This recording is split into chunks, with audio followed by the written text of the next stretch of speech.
বাচ্চাদের নিয়ে চলে গিয়েছিলাম মাঠে ওয়ালিদের চ্যানেলের ভিডিও করার জন্য। হ্যালো এভরিওয়ান, আসসালামু আলাইকুম। দেখেন বড় ভাই আর ছোট ভাই দুইজন মিলে সারাক্ষণই এরকম দুষ্টুমি করতেই থাকে। ওদের এই দুষ্টুমি মানে চলবেই। আর বাইরে কিন্তু প্রচুর রোদ উঠতেছিল। আর আমি এখানে দুপুরের পরে রান্না বসিয়ে দিয়েছিলাম।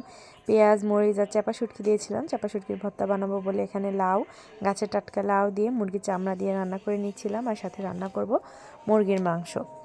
আজকে কোনো ভাজা পোড়া আইটেম কিছুই করব না। আজকে ভাজা পোড়া আইটেমগুলো বাইরে থেকে নিয়ে এসে খাওয়া হবে। আর এখানে দেখেন মুরগির মাংসটাও রান্না করে নিচ্ছিলাম। আমার এই রান্না করতে করতেই কিন্তু সন্ধ্যা হয়ে গিয়েছিল।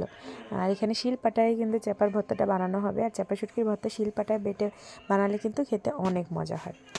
আর এই যে মুরগির মাংসটার রঙটা দেখেন কত সুন্দর আসছে, মাশাল্লাহ। মুরগির মাংসটা রান্না হয়ে গেলে আমি ঘরে এসে রাখলাম। আর ভাতটা বসিয়েছি ইফতারি করার পরে। তো অনেকটাই সন্ধ্যা হয়ে গিয়েছিল, এখনও ভাতটা হইতে কিছুক্ষণ লাগবে। তো ভাবলাম বাইরের লুকটা একটু আপনাদেরকে দেখাই। দেখেন বাইরে কেমন অন্ধকার। বাইরে এরকম সময়ে কিন্তু সন্ধ্যার পরে ওয়েদারটা অনেক ভালো থাকে, হালকা হালকা বাতাস হয়, বেশ ভালোই লাগে। আর ওই যে চাঁদ মামা উঠেছিল। বাই বাই, দেখা হবে নেক্সট ভিডিওতে।